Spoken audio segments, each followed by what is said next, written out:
what is ChatGPT and how does it work? So ChatGPT is a computer program designed to understand and generate human-like text responses. Actually, it's a language model which can respond to you like a human. For example, when given a prompt, that means when you ask something with the ChatGPT, it will generate a response that tries to continue the conversation or answer the question in a way that a human might. For example, this is the interface of ChatGPT. Here you can actually type any textual based commands over here, and it will try to answer like a human. So that is just a basic idea behind this ChatGPT thing. So I will explain how to sign up in a few seconds. So let me go back to the slides. So it is a variant of GPT architecture. That means generative pre-trained transformer. That means it is trained on a diverse range of internet text to produce human-like responses to a given prompt, and it is also developed by OpenAI. So ChatGPT can be used for a variety of natural language processing tasks such as question answering, conversation, summarization, content creation, and even translation of few languages as well. So if you are new to ChatGPT, what you have to do is you have to go to this particular website address, chat.openai.com, because this ChatGPT software or the computer program or language model is created by OpenAI. So you can directly access ChatGPT from this particular link. And ChatGPT actually for now it is a free, it actually has a free version which anyone can use, and for the US only they have already launched a plus version as well. It costs $20 a month. So in a blog post of OpenAI, I saw that ChatGPT will have the free version forever. So that is good to know, because you can use it for free as well. So if your needs are very huge, that means if you are planning to make a prompt on this particular ChatGPT window every time, that means for a day you are making a lot of prompts, then you might need to pay for the plus version. Otherwise free version works really well. So basically you need to go to this particular website address, chat.openai. so you will see something like this. When you go over here, you just need to actually sign up if you don't have an account over here. So they will actually ask for your email, and also you need to provide your phone number for the authentication purposes as well. So make sure you provide the real phone number, because they will send some kind of authentication code, and after that your account will be verified. Then only you can start using this ChatGPT. So or you can simply open openai.com and click this link.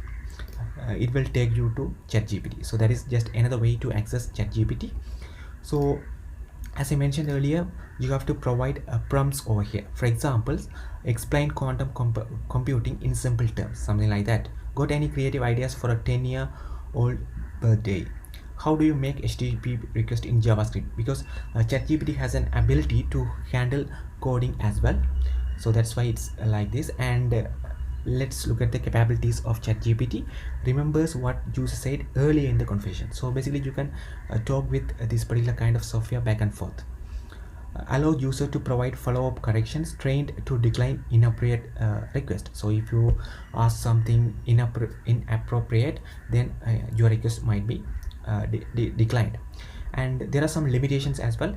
So it may occasionally generate incorrect information, and it may occasionally produce harmful instruction or biased content, because it was actually trained on a very large amount of text data. If that particular text data contained any kind of bias, that might result in the output biasness of this output as well. And also it has a limited knowledge of world and events after 2021, because it was trained up to 2021.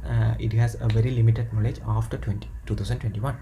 So this is just a brief introduction to ChatGPT. So let me show one command over here. So let me try this one. Yeah, I can try the same command as well. So when you provide any kind of prompt or ask a question, it will start generating responses as you see here. So this is just an example how this ChatGPT works. So you can also stop these responses if you actually want to change your question or add more things, something like that. So let's see how you can actually make meaningful prompts in ChatGPT so you can get your desired outputs. So you can follow these instructions. So basically be specific and clear.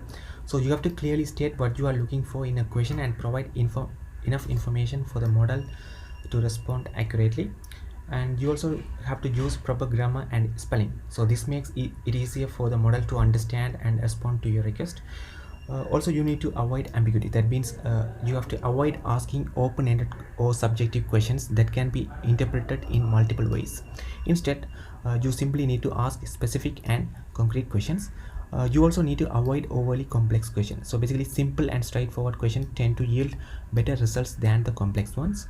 And also, you have to provide a context. That means provide background information or context that may be relevant to your question. This helps the model to understand your request better.